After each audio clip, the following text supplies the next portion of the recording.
Hello guys, welcome to my channel बेजेस education में आपका स्वागत है।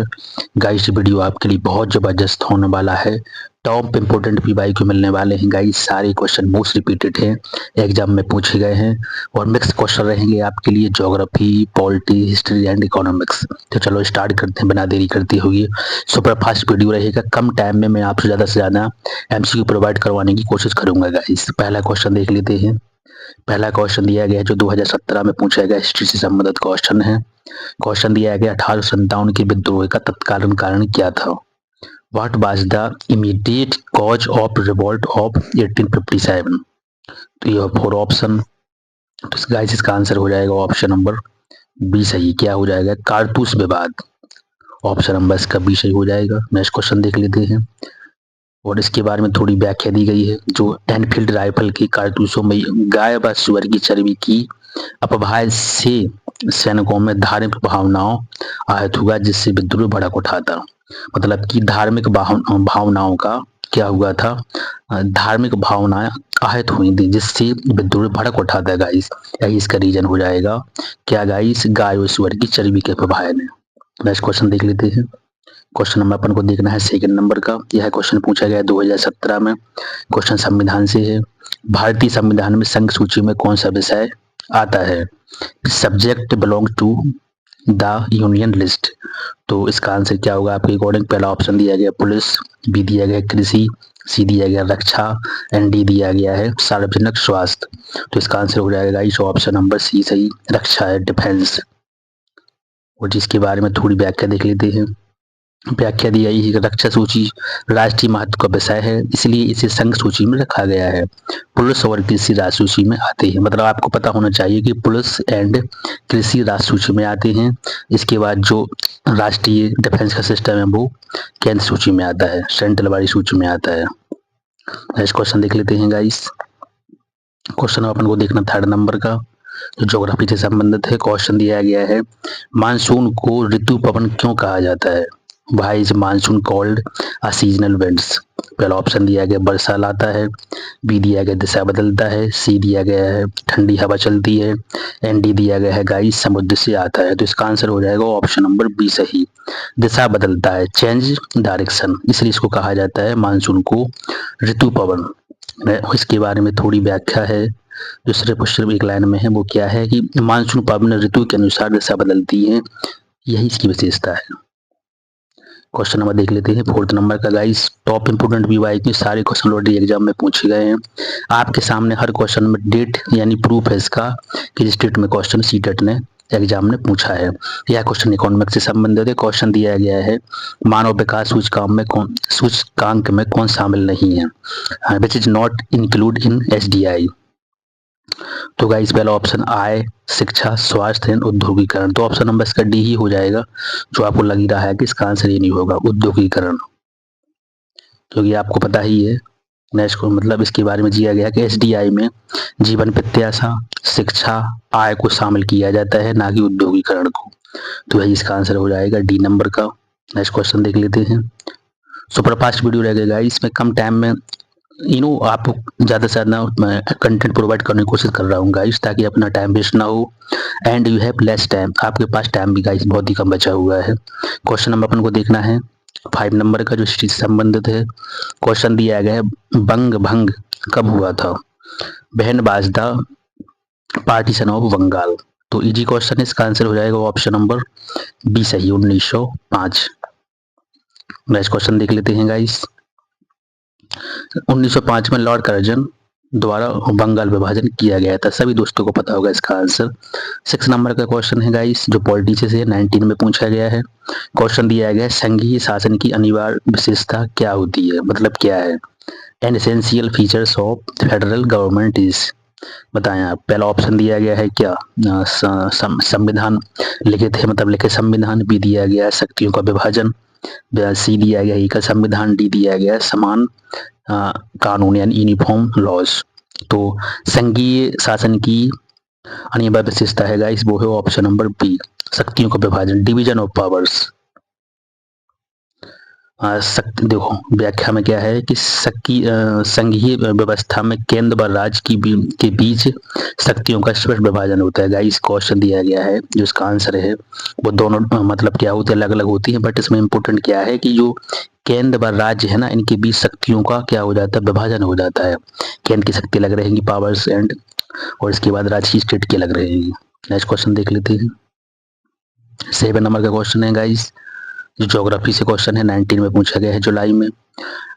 एल नीनो का भारत पर क्या प्रभाव पड़ता है? जबरदस्त क्वेश्चन है गाइस, बार बार एग्जाम में जो क्वेश्चन पूछे जा रहे हैं, इसलिए वीडियो आपके लिए इम्पोर्टेंट बन जाता है।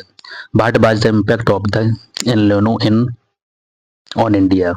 अधिक वर्षा है, सामान्य वर्षा है, कमजोर मानसून है और चक्रवात। अब यदि आपने एल नीनो के बारे में पढ़ा होगा, एल नीनो के बारे में, तो आप इसका आंसर सही कर जाएंगे। इसका आंसर हो ऑप्शन नंबर सी सही।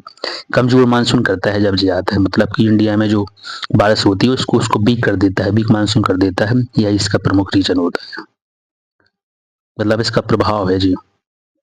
देखो क्या दिया गया है, एल नीनो की स्थिति में मानसूनी पवनें कमजोर हो जाती हैं, जिससे कम वर्षा होती है। वही जो मैंने आपको बताया है, पवनें कमजोर हो जाएंगी, कम वर्षा होगी।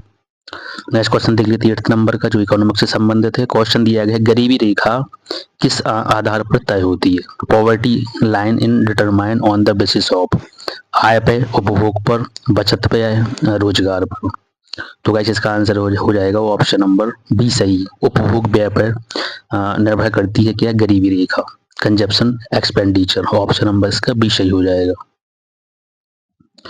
थोड़ी सी व्याख्या देख लेते हैं। भारत में गरीबी रेखा न्यूनतम उपभोग व्यय पर आधारित होती है। नेक्स्ट क्वेश्चन देखते हैं 9 नंबर का, जो हिस्ट्री से संबंधित है। असहयोग आंदोलन वापस क्यों लिया था? तो सभी दोस्तों को पता होगा, सारे आंसर मुझे सारे ऑप्शन पढ़ने की बिल्कुल भी जरूरत नहीं है। ऑप्शन नंबर है इसका बी सही, चोरा चोरी घटना। प्लीज कमेंट बॉक्स में जरूर मेंशन करें आपकी ये घटना कब हुई थी, इसकी डेट क्या थी। 10 नंबर का क्वेश्चन देख लेते हैं, और डेट आगे इसमें दी गई है ऑलरेडी, जो आपको पता ही चल गया अब तो। 1922 की चोरा चोरी हिंसा के बाद गांधी जी ने इस आंदोलन को क्या ले लिया था? वापस ले लिया था। 10 नंबर का क्वेश्चन देख लेते हैं, जो 21 में पूछा गया दिसंबर में, पॉलिटी वाला क्वेश्चन है। संविधान की प्रस्तावना में कौन सा आदर्श शामिल नहीं है? डिफिकल्ट क्वेश्चन है, नॉट इजी क्वेश्चन। पहला दिया गया समाजवाद, बी दिया गया धर्मनिरपेक्ष, सी दिया गया न्याय, डी दिया गया संघवाद। तो इसका आंसर क्या हो सकता है गाइस, जो प्रस्तावना में प्रियम्बल में शामिल नहीं है? तो ऑप्शन नंबर इसका डी हो जाएगा, संघवाद। ऑप्शन ऊपर की तीनों हैं लेकिन शामिल। अब देखो यहाँ से मैंने 2 पार्ट्स में आपको लगाए हुए हैं, पहला पार्ट खत्म हो गया 10 क्वेश्चन के साथ। सेकंड पार्ट अपन स्टार्ट करते हैं। इसका पहला क्वेश्चन दिया गया हिस्ट्री से संबंधित है जी। क्वेश्चन दिया गया गाइस, 1857 के विद्रोह को प्रथम स्वतंत्रता संग्राम किसने कहा है? हिस्ट्री वाला क्वेश्चन 18 में पूछा गया है। Who called the revolt of 1857 the first war of independence? कई बार ये क्वेश्चन पूछा गया है, और ऐसा भी नहीं कि सिर्फ सीटेट का क्वेश्चन है, as well as PSC level का क्वेश्चन है जी। तो इसका आंसर हो जाएगा ऑप्शन नंबर बी सही, बीडी सावरकर। नेक्स्ट क्वेश्चन देख लेते हैं, थोड़ा इसके बारे में देख लेते हैं बीडी सावरकर जी के बारे में। बीडी सावरकर ने 1857 की विद्रोह को राष्ट्रीय स्वतंत्रता संग्राम के रूप में देखा। अन्य इतिहासकार इन्हें सीमित व सैन्य विद्रोह मानते हैं। सबका मतलब अलग अलग मत था जो उस टाइम के इतिहासकार थे। नेक्स्ट क्वेश्चन देख लेते हैं, जो सेकंड नंबर का है, यानी टोटल तो 12 नंबर का क्वेश्चन आपको पता ही है। क्वेश्चन नंबर दिया गया जो पॉलिटी से संबंधित है। भारतीय संविधान में संवैधानिक सूची की विशेषता क्या है?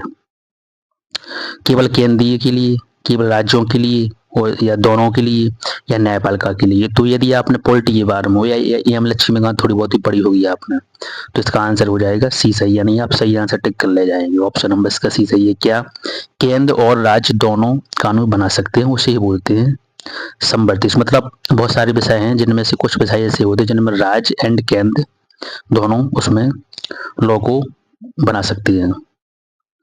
वो जो मैंने आपको बताया है कि संवैधानिक सूची केंद्र व राज्य दोनों कानून बना सकते हैं, लेकिन टकराव होने पर केंद्र का कानून होता है वो प्रभावी हो जाएगा दोस्तों, ये आपको पता होना चाहिए। अब देख लेते हैं 3rd नंबर का क्वेश्चन, टोटल 13 नंबर का है। ज्योग्राफी वाला क्वेश्चन है, पश्चिमी विश्व भारत में किस ऋतु में वर्षा लाता है? Western disturbance bring rainfall in which season? ग्रीष्म है, वर्षा है, शीत है, या शरद है? तो आपको पता ही होगा क्या रहेगा, इसका आंसर हो जाएगा विंटर क्या होना चाहिए? विंटर इसका आंसर है, क्योंकि आपको पता है विंटर चल भी रहा है। विंटर में लौटता हुआ मानसून होता है ना, वो उत्तर पूर्व बारिश होती है, उसी को बोलते हैं। मानसून दो भागों में डिवाइड होता है, आपको पता ही है। लेकिन जो लास्ट का होता है, जो दिसंबर में और नवंबर में वर्षा करता है, उसे बोलते हैं लौटता हुआ मानसून। और वो करता है विंटर में, शीत में करता है। और उसको देखो क्या बोला जाता है जी, व्याख्या में है क्या है, पश्चिमी विक्षोभ भूमध्य सागर से आने वाली पवनें हैं जो उत्तर भारत में शीतकालीन वर्षा कराती हैं। नेक्स्ट क्वेश्चन देख लेते हैं। गाइस थोड़ी मैं फास्ट इसलिए करवा रहा हूँ क्योंकि आपके पास टाइम कम है। मैं 12 बजे स्टार्ट में मैंने मेंशन कर दिया है, so we are going to fast. Otherwise मैं आपको स्लो करवा सकता हूँ, स्लो मोशन में करवा सकता हूँ, बट यदि कम टाइम में आपको ज़्यादा कंटेंट मिले तो ये इंपॉर्टेंट वीडियो बन जाएगा आपके लिए। क्वेश्चन नंबर देख लेते हैं, फोर्थ यानी टोटल नंबर 14। प्रचंड बेरोजगारी मुख्यतः किस क्षेत्र में पाई जाती है? Disgust unemployment is mainly found in which sector? Important है, उद्योग है, सेवा है, एग्रीकल्चर यानी कृषि, और लास्ट माइनिंग। तो आंसर इसका सी हो जाएगा। मैंने जो क्वेश्चन करवा दिया है पहले, कृषि यानी एग्रीकल्चर में पाई जाती है प्रचंड बेरोजगारी। और प्रचंड बेरोजगारी का मतलब क्या होता है? इसका मतलब वही होता है कि कृषि में आवश्यकता से अधिक लोग काम करते हैं पर उत्पादन प्रभाव नहीं पड़ता, इससे बोलते हैं प्रचंड बेरोजगारी। 4 का काम है, 8 लगे हैं, लेकिन निकलना उतना ही है सिस्टम। वो आपके घर में जैसे खेत में चले जाते काम करने के लिए, 4-5 आदमी को काम है, बोले से सारे मेंबर चलो जल्दी काम निपट जाए, जल्दी काम निपट जाएगा, बट उसका जो प्रोडक्शन निकलेगा ना, जो वो उतना ही निकलेगा, उसमें कोई फर्क पड़ने वाला नहीं, उसे बोलते प्रचंड बेरोजगारी। आप सबको पता ही होगा। क्वेश्चन नंबर देखना अपन को 15 नंबर का, यानी टोटल 15 को, इसमें से सेकंड पार्ट का 5 नंबर का क्वेश्चन हिस्ट्री का है। स्वदेशी आंदोलन का मुख्य उद्देश्य क्या है? गाइस क्वेश्चन दिया गया, what was the main objective of the स्वदेशी मूवमेंट? विदेशी वस्तुओं का आविष्कार। बी दिया गया है अंग्रेजों से समझौता। सी दिया गया प्रशासनिक सुधार। डी दिया गया गाइस सशस्त्र संघर्ष। क्वेश्चन दिया गया स्वदेशी आंदोलन का मुख्य उद्देश्य क्या है? तो इसका उद्देश्य यही था, ऑप्शन नंबर ई नंबर का, विदेशी वस्तुओं का बहिष्कार, boycott foreign goods. Option number इसका ये सही हो जाएगा। स्वदेशी आंदोलन का मुख्य उद्देश्य विदेशी विदेशी वस्तुओं का बहिष्कार कर स्वदेशी को बढ़ावा देना। नेक्स्ट क्वेश्चन देखना अपन को 6 नंबर का, 21 में पूछा गया है, भारतीय संविधान में आपातकाल के समय संघीय ढांचा कैसा हो जाता है? During emergency India federal structure becomes. बताएं आप, पूर्ण संघीय हो जाता है, एकात्मक हो जाता है, परिसंघीय हो जाता है, या लोकतांत्रिक नहीं रहता है? भारतीय संविधान में आपातकाल के समय संघीय ढांचा कैसा हो जाता है? तो एकात्मक हो जाता है।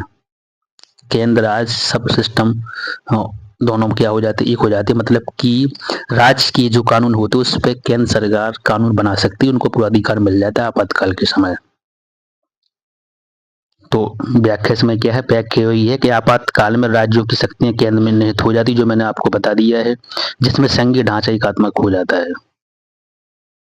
7 नंबर का क्वेश्चन है गाइस, ज्योग्राफी वाला है। क्वेश्चन दिया गया, भारत में सर्वाधिक वर्षा वाला स्थान कौन सा है? Which is the wettest place in India? Cherrapunji, Mawsynram, Shillong, या कोडाईकनाल। देखो अब पूरे को मतलब आपको ऑप्शन वही मिल रहा है जो लग रहा है कि ये हो सकता है, ये हो सकता है, मिली जुली पूरे ऑप्शन, बट इसका आंसर क्या हो जाएगा? बी होना चाहिए, मतलब बी मौसनराम। ऑप्शन नंबर इसका बी सही है। मौसनराम कहाँ पर है? वो है मेघालय में, जो मैं आपसे क्वेश्चन पूछने वाला था। एक्सप्लेनेशन में दिया गया है कि मानसून मेघालय, मतलब जो मौसनराम है, सॉरी, वो कहाँ पर है? वो है मेघालय में। और विश्व का सर्वाधिक वर्षा स्थान वाला है राजस्थान। विश्व में सर्वाधिक वर्षा मौसनराम में होती है, जो मेघालय में है, ये स्थान पाया जाता है। इंपोर्टेंट क्वेश्चन है गाइस। 1 नंबर का क्वेश्चन देख लेते हैं, टोटल 18 नंबर का। मानव विकास सूचकांक में शिक्षा का मापन कैसे होता है? How is the education measured in SDI? तो बताएं, साक्षरता दर से, या नामांकन दर से, औसत स्कूल वर्षा से, या सारे होना चाहिए? तो सारे होना चाहिए। ऑप्शन नंबर इसका डी सही है, मतलब कि साक्षरता दर से, नामांकन से, और औसत स्कूल, तीनों को मिलाकर क्या होता है? मानव विकास सूचकांक में शिक्षा का मापन किया जाता है। वो जो ऊपर मैंने आपको बोल दिया, वो इसमें व्याख्या में लिख दिया है मैंने ऑलरेडी। एसडीआई में शिक्षा को साक्षरता, नामांकन और औसत शिक्षा वर्षों से मापा जाता है। मतलब कि काफ़ी वर्षों की पूरी क्या होती है, 10-15 सालों की पूरी औसत एवरेज एजुकेशन को निकाला जाता है, लेकिन नामांकन होना चाहिए, शिक्षा भी होना चाहिए, सारी चीज़ें उसमें मिलाई जाती है गाइस ऑलरेडी। क्वेश्चन नंबर अपन को देखना है 9 नंबर का, टोटल प्लस 19 का। क्वेश्चन दिया गया है, खिलाफत आंदोलन का नेतृत्व किसने किया है? व्हाट लीड द खिलाफत मूवमेंट? महात्मा गांधी, अली बंधु, जवाहरलाल नेहरू या मौलाना आजाद? तो ऑप्शन नंबर इसका बी सही हो जाएगा, अली बंधु। व्याख्या देख लेते हैं थोड़ी इसकी। व्याख्या है कि खिलाफत आंदोलन का नेतृत्व मोहम्मद अली और शौकत अली ने किया था। दोनों भाई थे, कौन कौन? मोहम्मद अली और शौकत अली का नेतृत्व किया था। डेट इसकी आपको ऑलरेडी पता ही होगी। अब अपन को देखना है नेक्स्ट क्वेश्चन। नेक्स्ट क्वेश्चन इसका है गाइस जो 10 नंबर का है और टोटल है 20 नंबर का क्वेश्चन। संविधान का संरक्षक किसे कहा जाता है? Who is called the guardian of the constitution?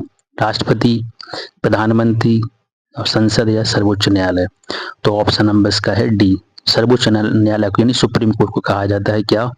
संरक्षक, गार्जियंस ऑफ द कॉन्स्टिट्यूशन, मतलब कि संविधान का संरक्षक।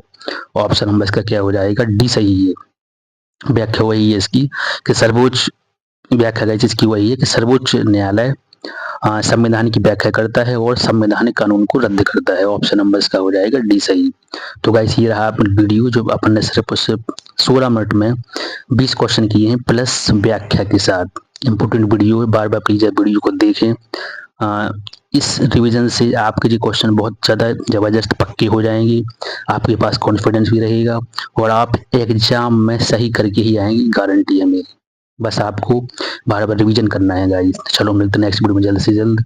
जय हिंद, जय भारत, जय श्री राम।